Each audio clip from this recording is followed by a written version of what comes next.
2023 was a star-making year for a lot of WWE superstars. Yes, the main event scene still had the usual suspects like the Seth Rollins of the world and the Bloodline, but there were a lot of newcomers to that scene. There was also a lot of WWE superstars that increased their stock from almost nothing to literal megastars. So today we're going to be looking at those individuals. We're going to be looking at who I think is the breakout superstar of the year. And I'll do this in a countdown method where I'll start at 10 and work my way all the way down to number 1. And hey, as always, don't forget to subscribe to the channel or ring the bell for notifications if you're a wrestling fan. I know you're going to like this channel because we upload daily wrestling content. Even through the holidays, we're going to be uploading daily content. We don't miss days here. Now, if you do want even more content, you should check out patreon.com/SantiZap. The link is in the description. It'll also be the pinned comment. You're going to get extra wrestling content like the Wrestling is Cool podcast 3 days early. You're also going to get my Raw reviews and my SmackDown reviews. So again, if you want even more content than you're already getting here, go check it out. If you're already a patron, thank you so much for supporting me in this endeavor of doing this as a full-time job. All right, let's start with number 10. At number 10, I have somebody that was a bit of a late bloomer, somebody who took a while to finally get their footing,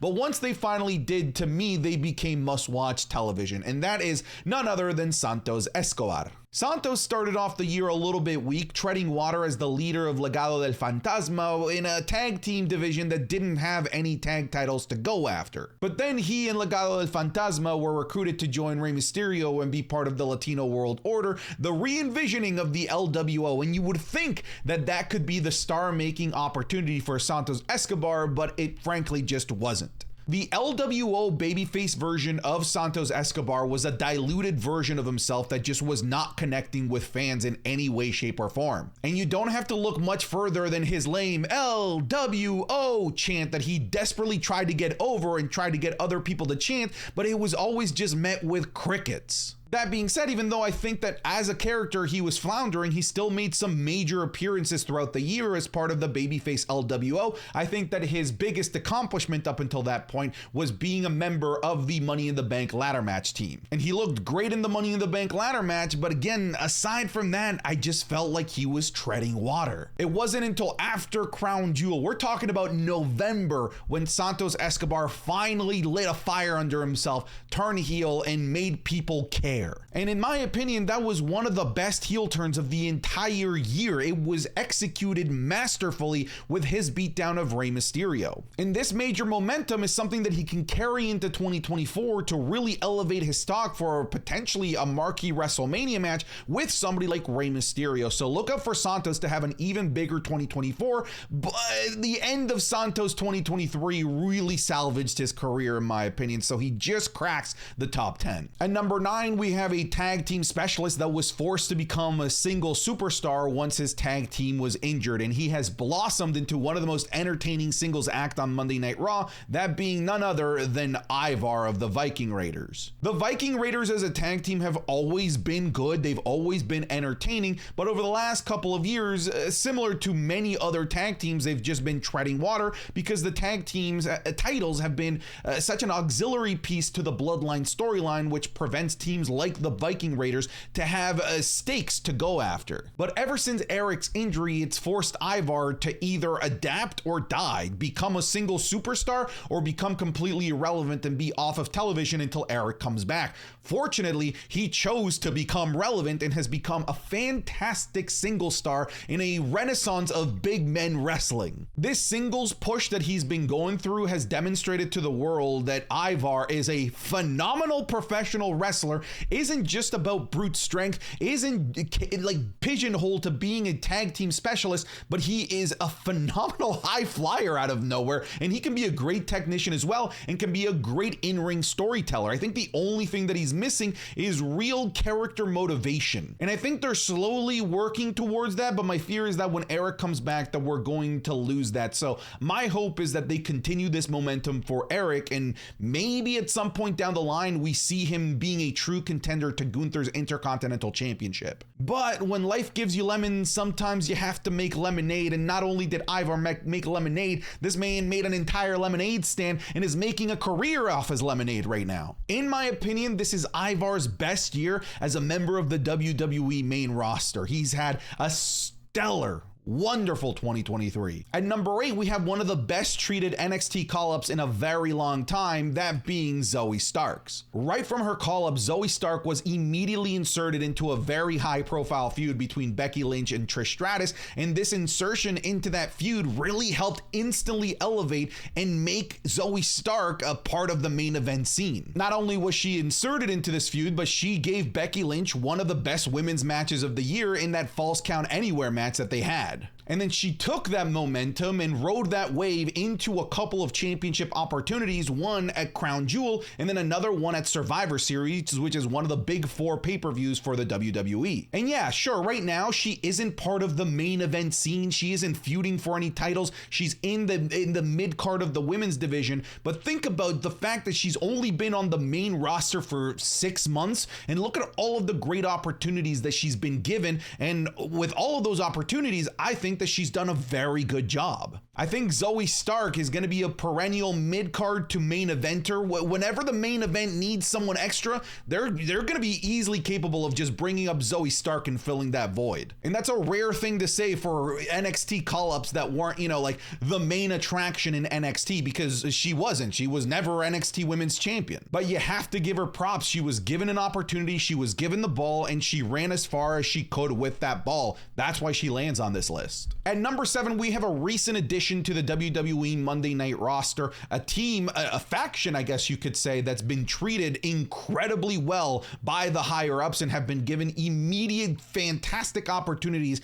right off the get-go, that being Diamond Mine, the Creeds. I don't know if they're still going by Diamond Mine, honestly. But when I say Diamond Mine, I mean Julius Creed, Brutus Creed, and Ivy Nile, all 3 who are being treated fantastically so far during their call-up to the main roster. Look, I know I've been critical of them because they've been getting all of these opportunities and have been immediately pushed to the top of the roster, but that's not their fault. What are they going to be like? No, I can't take these opportunities because my character hasn't developed enough. When I complain about that, that's like serious nitpicking. Look, when I complain about this, it's just because I saw the rise in NXT where it was very organic. They became very endearing to the fans because they had some great character work with backstage promos and vignettes, and we knew their in-ring work was fantastic. I feel like they skipped that step with the main roster and immediately just said, you guys are fantastic already, just go to the very top of the line. So that's my complaint about the Creeds, but it doesn't change the fact that they've been a renaissance for the tag team division. And both the Creed brothers are young and are going to be players in the WWE main roster for a long time, and obviously WWE higher ups see a lot of money in these guys, so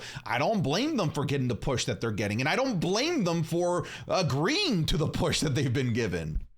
And then there's Ivy Nile, who wasn't really a serious contender in the women's division in NXT. She was mostly an auxiliary piece to the Creed brothers, but now in the main roster, she's getting opportunities to face off against Rhea Ripley, where she has a scheduled world championship match against her. So all 3 of these members of Diamond Mine have been immediately inserted into very relevant places on the roster, and they've been doing a very good job in delivering in front of the limelight. All of that in the span of 5 weeks? Imagine what they could do with 3 months, a year. They're going to be at the very tippity top of the WWE pecking order soon. At number 6, we have a champion that I knew was fantastic, hardcore NXT fans knew was fantastic, and finally this year, the wider WWE universe also realized that she's fantastic, and that is the current WWE Women's Champion, Io Sky. 2022 did have Io Sky, but she was just like a background piece as a member of Damage Control. She never got the chance to really develop as a character. She never got a chance to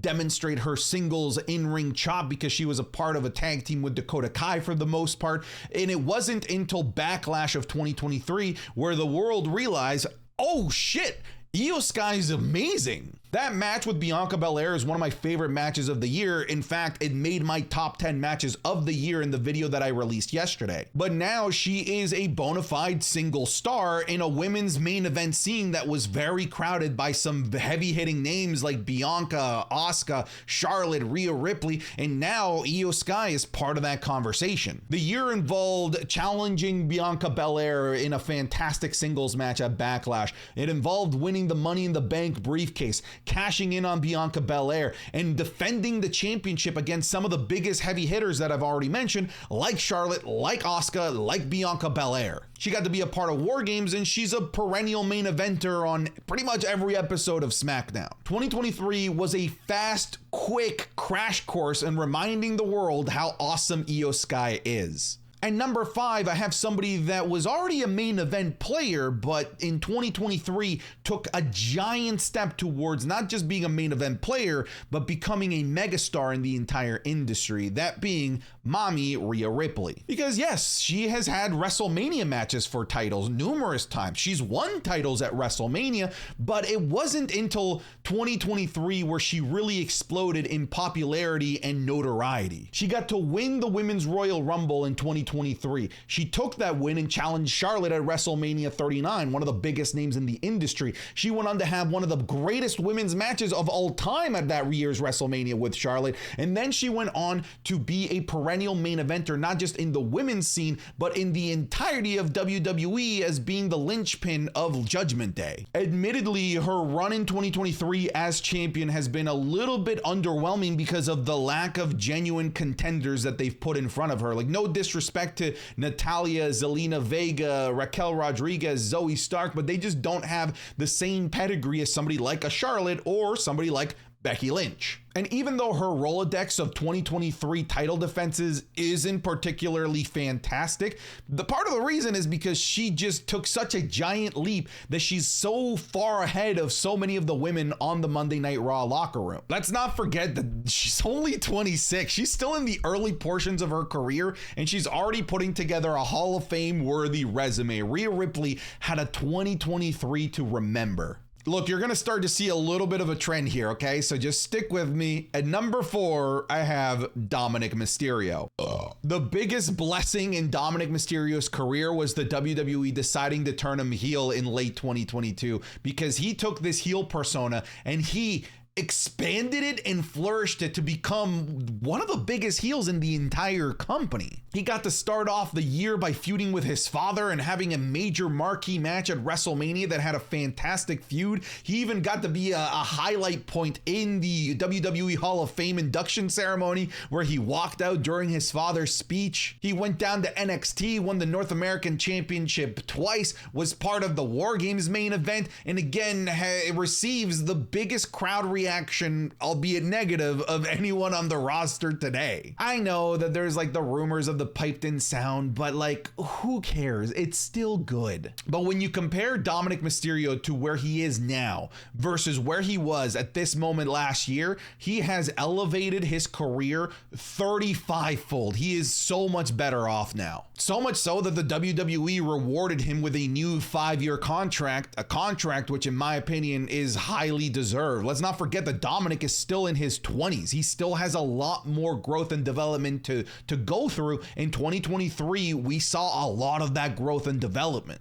At number 3, I promise you, it's the last member of Judgment Day. We have Damien Priest. Before WrestleMania, Damien Priest was really treading water. Heck, he didn't even have a match at WrestleMania, and it wasn't until Backlash that his career just exploded. Because he was given the once-in-a-lifetime opportunity to have one of the best feuds of the year with Bad Bunny, a feud that culminated in my second favorite match of the entire year. And not only was he part of that program, but he flourished in that program so much so that the WWE realized the star that they had in Damien Priest. I mean, if he was able to carry Bad Bunny to a 5-star match, again, in my opinion, imagine what he could do when he's not hampered by somebody that's a rookie to the business. And ever since Damien Priest had that fantastic program with Bad Bunny, we saw him win the Money in the Bank ladder match, win the tag titles, be a perennial member of the main event scene, be part of the War Games main event. Damien Priest was on your screen basically every single Monday Night Raw opening segment and main event. Similar to Dominic Mysterio, if you compare where Damien Priest is right now compared to where he was at this same time last year, hell, not even last year, we can just look before WrestleMania, you'll quickly realize how much his stock has risen. This was, and it's not even close, Damien Priest's best year of his entire wrestling career. At number 2, we have somebody that started their incredible rise to fame in late 2022 and really crescendoed it in the first portion of 2023 and kept that popularity to the point where he was a perennial main eventer for the rest of the year. That being the honorary Uce, Sami Zayn. Don't forget that all of this bloodline stuff where Sami Zayn was like the most popular character in all of WWE television happened in the early portions of 2023. It's easy to forget because that was a really long time ago at this point. 2023 gave us the trial of Sami Zayn. It also gave us the fantastic performance during the main event segment of the Royal Rumble where he hit Roman Reigns in the back with a chair to save Kevin Owens and turn his back on his Usos in the bloodline. We saw him main event Elimination Chamber in one of the best matches of the year and some of the best character development in that like fantastic stretch. We also got to see him main event night 1 of WrestleMania for the tag titles in what in my opinion was the best match of the year. We got to see him main event against Roman Reigns at Night of Champions. This man did a lot in the first half of 2023. Did things start to wind down? Sure, but they winded down in a way where it wasn't like, okay, Sami Zayn, send them back to the mid-card scene. He just stayed as a main event player because that's how good the first portion of his year was, to the point where he is a forever main eventer now. When people make these lists, they might forget Sami Zayn and forget how incredible the first 5 months of 2023 were for him. I mean, don't forget, in 2022, this man was feuding with Johnny Knoxville, and now he was feuding with the Bloodline and Roman Reigns.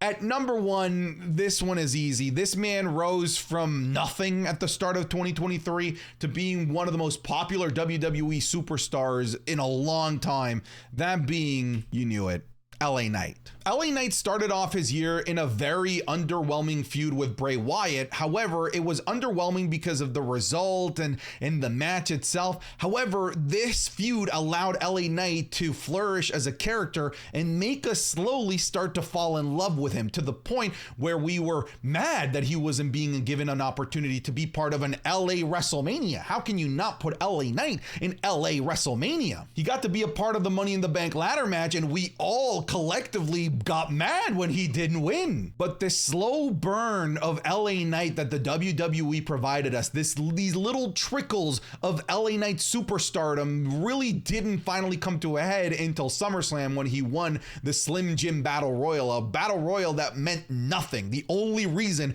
we cared about the Battle Royal was because LA Knight was in it and because we wanted to see LA Knight win something. And after that, he would become a main event player from Payback all the way through the crescendo of his storyline, which was to main event Crown Jewel with Roman Reigns. Again, we are talking about somebody that just had no direction in his career at the start of 2023 to someone that was main eventing the last championship singles defense of Roman Reigns in 2023. That is rags to riches. From nobody to megastar, LA Knight had the greatest year of any WWE superstar that I've seen in decades. Picking number 1 for this list wasn't even close. There is such a gap between 1 and 2 here in terms of how much they broke out this year that it was the most obvious answer ever. You knew it was going to be LA Knight. But hey, congratulations to LA Knight for winning my Breakout Superstar of the Year. Who else would you have had on this list? I know you all probably would have picked LA Knight for number 1, but is there any of you weirdos that would have picked somebody else? Let me know in the comments down below. That's it. I'm done. Get out of here.